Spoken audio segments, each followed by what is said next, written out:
शाल पेश करते हुए बिस्मिल्लाह साहब।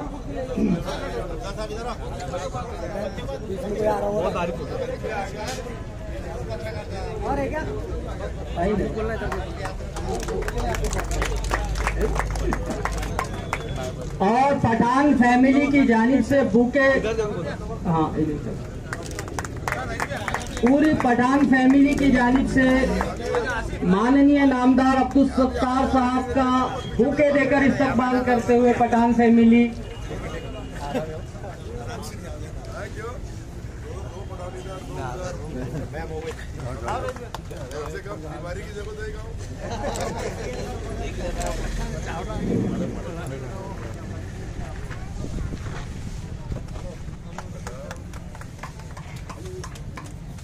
इनके इस्तकबाल के लिए, इनके सत्कार के लिए आली जनाब बिस्मिल्लाह साहब से दरख्वास्त करता हूं कि वो गाड़े साहब का इस्तकबाल, मनव्वर हाजी साहब, ये अर्जुन गाड़े साहब का सत्कार करते हुए। इसके बाद मैं अफजल डॉक्टर साहब से दरख्वास्त करूंगा कि वो डॉक्टर मीर साहब इनका सत्कार करेंगे।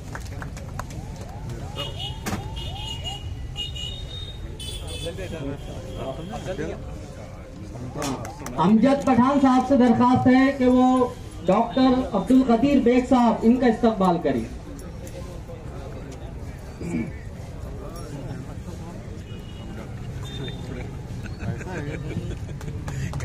अब आइए उस शख्सियत का इस्तकबाल करते हैं जो सिल्लोड की सियासत में उभरता हुआ सितारा है। इन चार मित्रों से मैं डॉक्टर अफजल साहब से दरख्वास्त करता हूं कि वो सिल्लोड नगर परिषद के उप नगर अध्यक्ष आली जनाब अब्दुल सत्तार साहब का इस्तकबाल करें कि जो अगली सफ में रहकर ललकार लगाए, दरअसल वही काफिले का मीर होता है। बड़ी मेहनत उठानी पड़ती है तब जाके कोई समीर होता है। आली जनाब समीर साहब का इस्तकबाल करते हुए डॉक्टर अफजल साहब।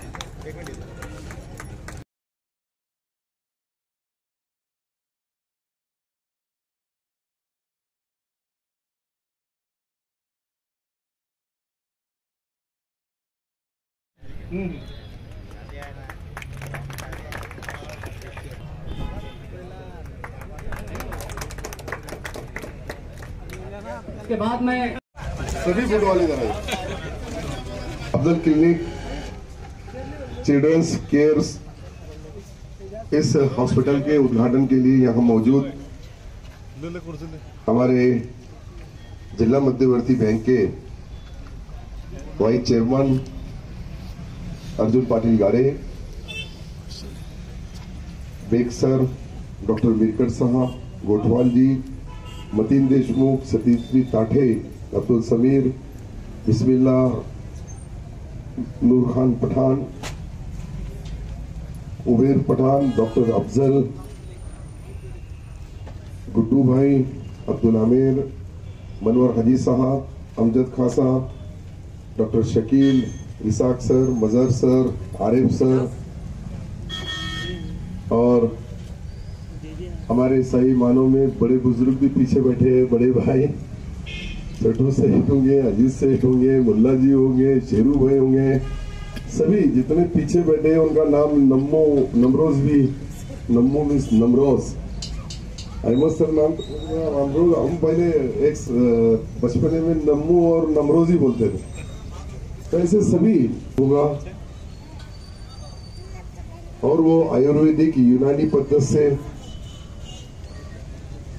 जो नुकसान तो होता ही नहीं, निकलेगा तो नफा ही निकलेगा। यूनानी दवाखाने पुराने जो है हमारे भी 5 दवाखाने हमने इस साल के नए बजट में उसको मंजूरी दी और सिवना होगा। औरंगाबाद शहर के आजू बाजू में 2-4 दवाखाने हैं।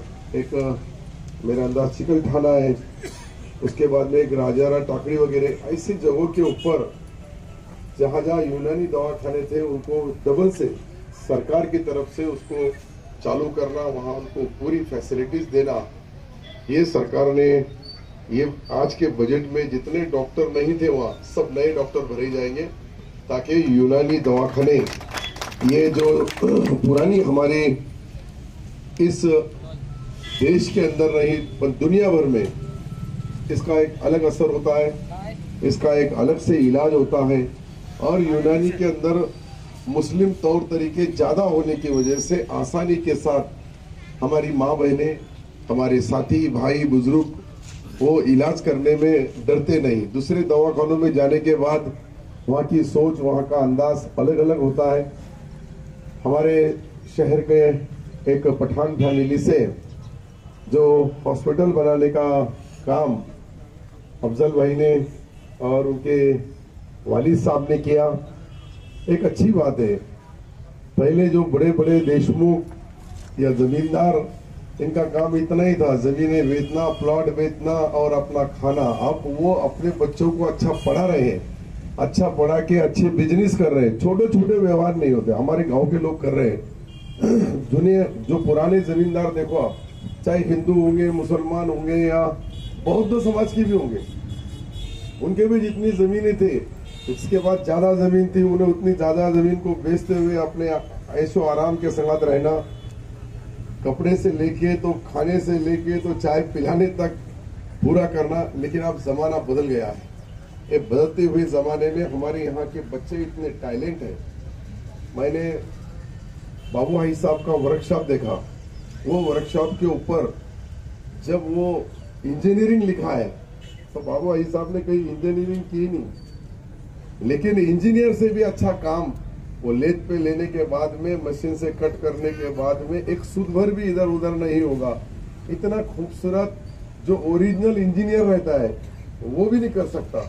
ऐसे काम हमारे बहुत टैलेंट है बच्चों में, इतने होशियार है। उनको सिर्फ रास्ता मिलना, बहुत ज्यादा काम नहीं, सिर्फ उनको रास्ता मिलना। और रास्ता मिलने के लिए हमारे जो भी उनके वालिद रहते हैं बच्चों के, उनको थोड़ी तकलीफ होती है। अगर कम उम्र में उस पर जिम्मेदारी होगी, 2 रुपए कमाने लग गया तो लोग बोलते जानते तू क्या कलेक्टर होना है क्या?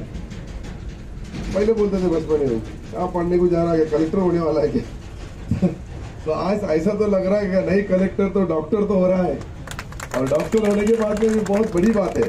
डॉक्टर की डिग्री जब मौलाना गुलाम मोहम्मद वस्तानी साहब ने जब कॉलेज खोला तो मैं उनको वहां मिलने के लिए गया था। मैं बोला ये बहुत बड़ा काम है कि दीनी तालीम के साथ दुनियाई तालीम भी दी जा रही है। दीनी तालीम जरूरी है, वो तो मुसलमान के एक एक जो भी उसका है सामने का पार्ट, वो सब उसके अंदर भरा है, वो उसको कोई चैलेंज नहीं है। लेकिन दुनिया में क्या चल रहा है ये भी हमको मालूम होना चाहिए, दुनिया में कैसी पढ़ाई होती है उसके भी मालूम होना चाहिए। ये सारी चीजें करने के लिए उन्होंने एक हॉस्पिटल खोला था, और वो हॉस्पिटल से 1 से 2 हुआ, 2 से 4 हुए, 4 से मेडिकल कॉलेज हुआ, और आज बदनापुर जैसे गांव में एक मेडिकल कॉलेज का वहाँ जो काम उन्होंने किया, वहाँ यकीनन माइनॉरिटी के बच्चे एजुकेशन ले रहे हैं, पढ़ रहे हैं, और पढ़ के वहाँ का काम जो है आसानी के साथ हर बार 100 बच्चे निकलते हैं, उसमें से 100 में से 40 हिंदू रहते हैं और 60 मुसलमान रहते हैं। ये बहुत बड़ी बात है। 60 MBBS डॉक्टर हर साल अगर निकलते हैं, बाद में वो कुछ MD मेडिसिन बनते हैं, कोई MS सर्जन बनते हैं, उसकी आगे की भी पढ़ाई करते हैं। तो ये सब देखते हुए मैंने भी फैसला लिया। मैं बताया इससे पहले, गए हफ्ते में मैंने उसकी मालूमात दी। मैंने हमारी पूरी फैमिली को एक साथ बिठाया। मेरे पास यहाँ 60 एकड़ जमीन थी, एक काटा और वो टाटा का शोरूम वगैरह, वो मैंने मेरे तरफ से भी वो डोनेट कर दिया। और वहाँ एक मेडिकल का हॉस्पिटल, घाटी के उतना EMGM जैसा दवाखाना है, वैसे दवाखाने की काम की शुरुआत करीब महीने भर में मुख्यमंत्री कब तारीख देते हैं भूमि पूजन की, उसके बाद वो मेडिकल कॉलेज का काम चालू होगा। और वो मेडिकल का कॉलेज का काम 3 साल में पूरा होगा, क्योंकि 700 बेड और 10 लाख स्क्वायर फीट बांधकाम तो इतना आसान नहीं है। हमने एक बार BEd कॉलेज के लिए बेग साहब और मैं थे, कोर्ट ने हमको ऑर्डर दिया कि कॉलेज बताया जाए कि उसके ऊपर एक कमेटी ने, में 15 दिन के बाद में कमेटी आई है। हमने 15 दिन में 500 मिस्त्री लाए पूरे 6 जिले के, और बना दिए बिल्डिंग। और बिल्डिंग आज अच्छे काम में आ रही है, और वहाँ हॉस्पिटल चालू होगा 15-20 दिन के बाद में चालू है।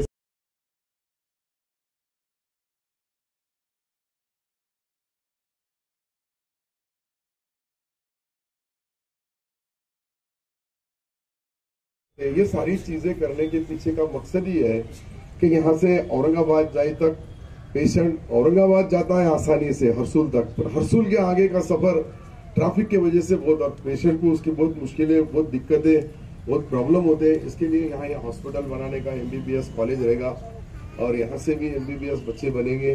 जैसा D.Ed B.Ed का सोचे थे अपन ने बन गया। लोग बोले कैसा बनेगा D.Ed, बोले बनेगा, सरकार ने नहीं दी तो हम हाई कोर्ट में गए, हाई कोर्ट ने दिया।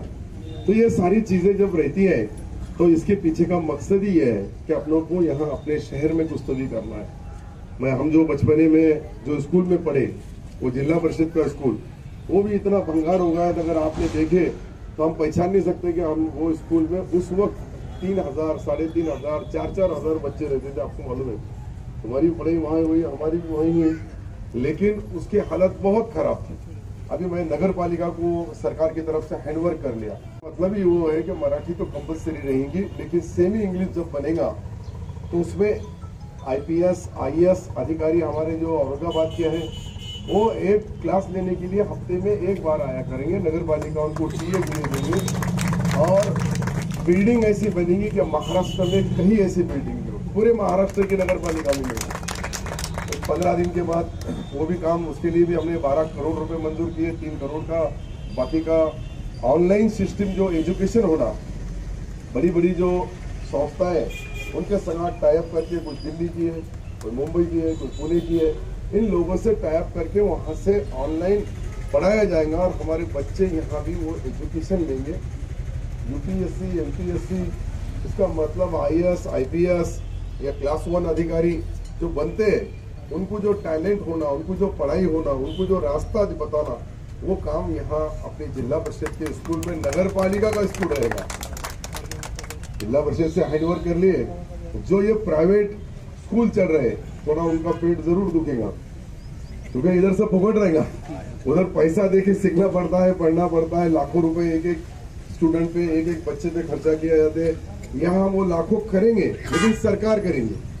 तो सरकार के माध्यम से अच्छा एजुकेशन मिलना, जिस तरह केजरीवाल जी ने आपने देखा होगा कि उनका, वो कोई भी पार्टी के होंगे, लेकिन उनका एजुकेशन अच्छा है, वहाँ का मेडिकल फैसिलिटीज अच्छी है।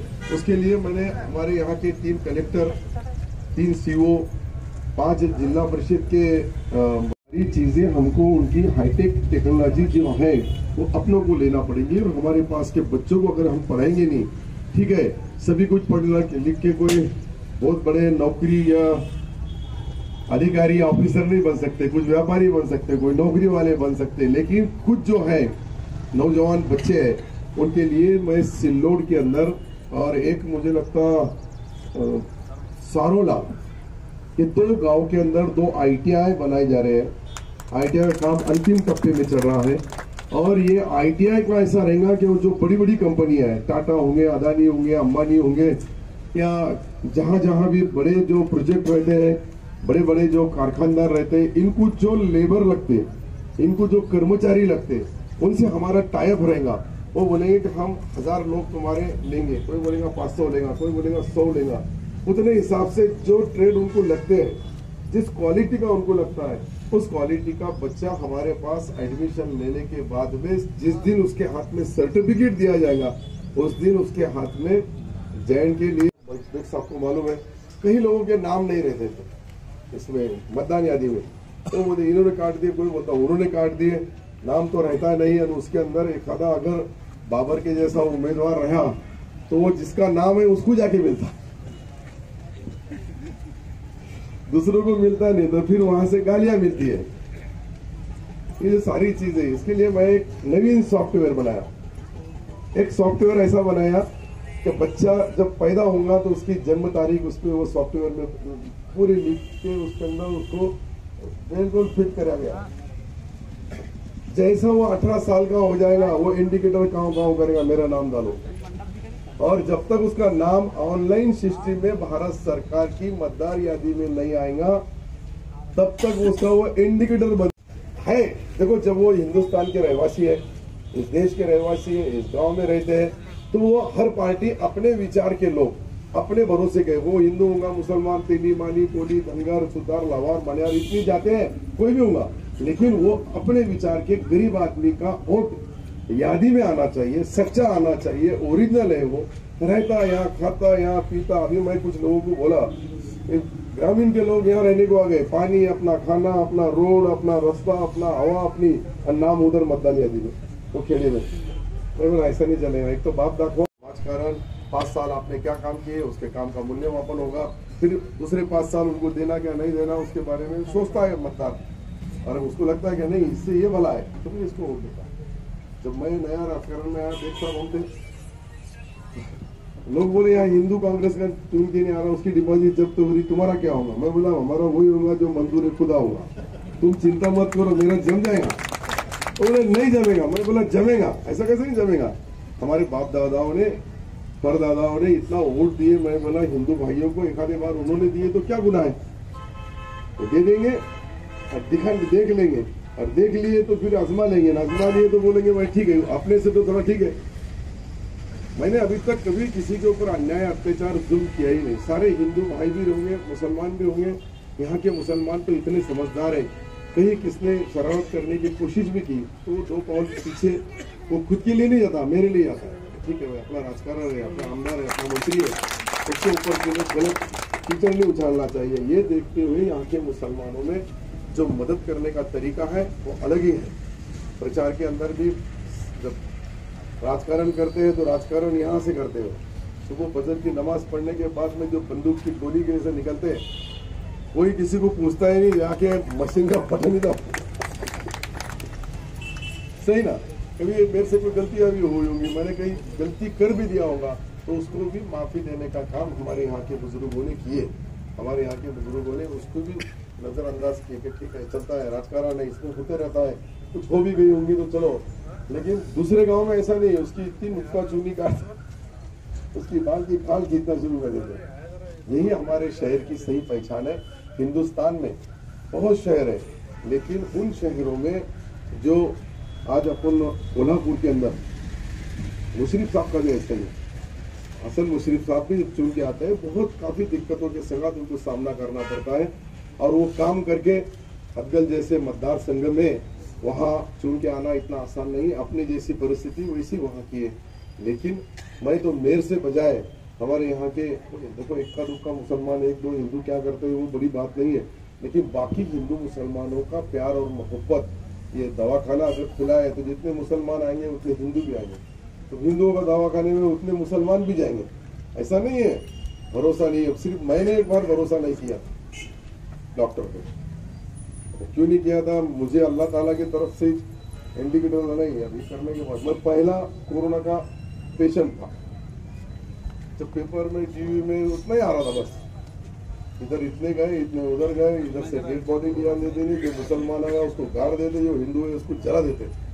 अब मुझे कोरोना हो गया, मैं मुंबई के बड़े हॉस्पिटल में मुझे एडमिट किया गया, और पूरी ड्रेसिंग के संग डॉक्टर आते थे, सिस्टर आते थे, कौन क्या है ये मालूम ही नहीं। मैं बोला साला अभी चुन के गए मंत्री बने, दूसरा कभी मार दिया भोकरदल का इंजेक्शन तो मुश्किल में आ जाएगा, तो मुश्किल में आ जाएगा। मैं शिवसेना भवन पे फोन किया, वहाँ अनिल त्याच्याशिवाय मी इंजेक्शन घेणार नहीं, गोली घेणार नहीं। देखो वक्त ऐसा ही था, आपने देखे कोई किसी को पहचान का सवाल ही नहीं, कुछ भी हो सकता है। नहीं भी हुआ तो दिल में शक तो होता है, और शक से हुआ तो फिर शक से कई लोग मर गए, हैबत से कई लोग मर गए, डर से कई लोग मर गए। तो फिर उन्होंने मेरे को फोन करके बोले कि एक जलील पारकर नाम के डॉक्टर है वहाँ, डॉक्टर जलील पारकर, बहुत बड़ा डॉक्टर है, फेमस। बोले तो हिंदुस्तान के गिने चुने डॉक्टरों में उनका नाम है। बाला साहब ठाकरे साहब के वो डॉक्टर थे, और शिवसेना भवन से उनको फोन आया, वो वहां से आए, फिर उन्होंने मुझे सलाम किए, चेहरे पे से काढ़े। मैं जब उसको हाथ दिया, क्या लगाना है लगा दे। तो डॉक्टर वाईट बोलायची गोष्ट मी सत्य बोलला मी, त्यावेळेची 2 वर्ष अगोदरची परिस्थिती तशी होती, आणि त्या परिस्थितीमध्ये आपण चॅनलवर बघत होतो, त्या नवीन नवीन कोरोना कैसी बीमारी है, क्या बीमारी है, किसी को मालूम भी नहीं था। लेकिन मैंने वहां जाने के बाद में उतने बार, एक बार पूरी जिंदगी में डॉक्टर पे शक किया, पूरी जिंदगी में एक बार।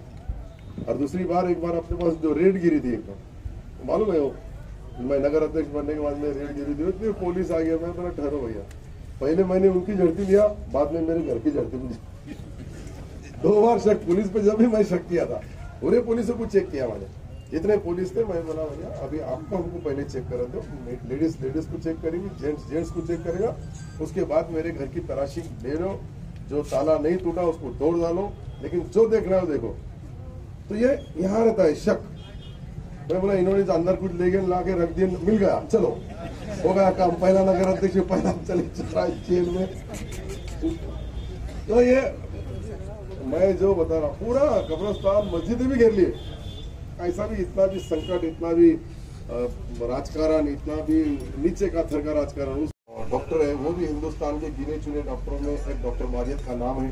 और माजिद के पास जो बच्चा वहां से ट्रेन लेके आया, तो अल्लाह ताला ने उसके हाथ में उसकी शफा देने वाले, उसको उतना विश्वास, उतना भरोसा हमको भी रखना पड़ेगा। और वो भरोसा ही तो रहता है।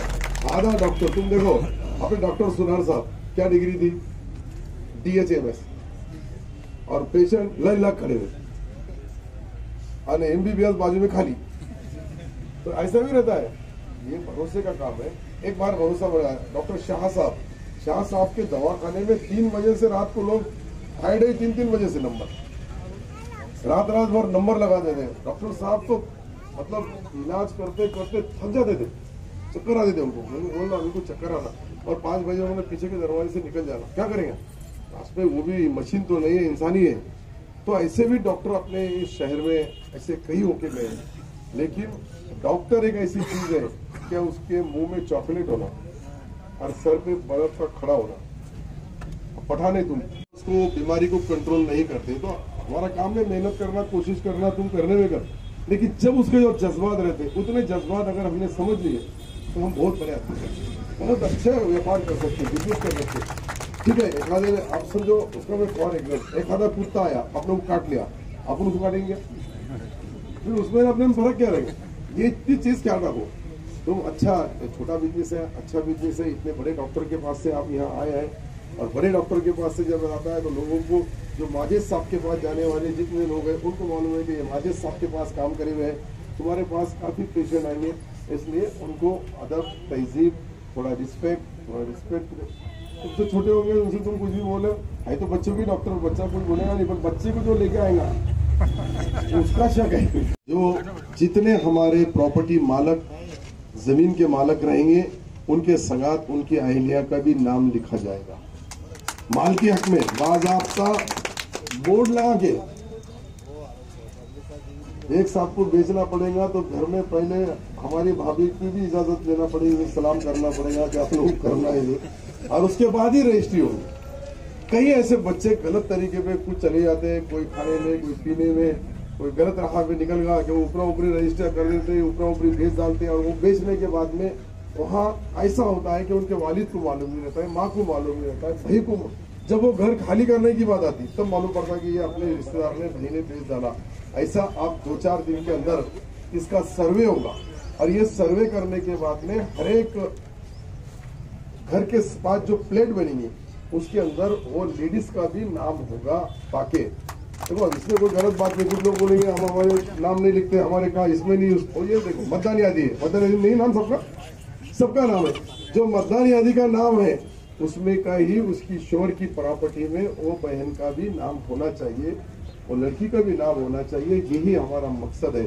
वो अपने अकेले मुस्लिमों के लिए नहीं, जितने शहर में कोई भी जात का, कोई भी धर्म का, कोई भी पद का, ये पहली नगर पालिका होगी कि सारे प्रॉपर्टी जहाँ जहाँ है उनके अंदर नमूना नंबर 8 में उस बहन का भी नाम लिखा जाएगा, ताकि घर में जब कोई प्रॉपर्टी बिके, रजिस्ट्रार को बाकायदा अपने शहर का वो कानून बनाया जाएगा, सरकार की तरफ से आदेश निकाला जाएगा और उसकी अमल बजावनी होगी। वो इसलिए होगी कि उसके अंदर कई जगहों पे तुम देखे कितने बार रजिस्ट्री हो जाते हैं, कई जगह रजिस्ट्री होते हैं और उसको मालूम नहीं रहता है। तो बहन को भी मालूम पड़ना, यही उसके पीछे का मकसद है कि उसकी प्रॉपर्टी बिगड़ी।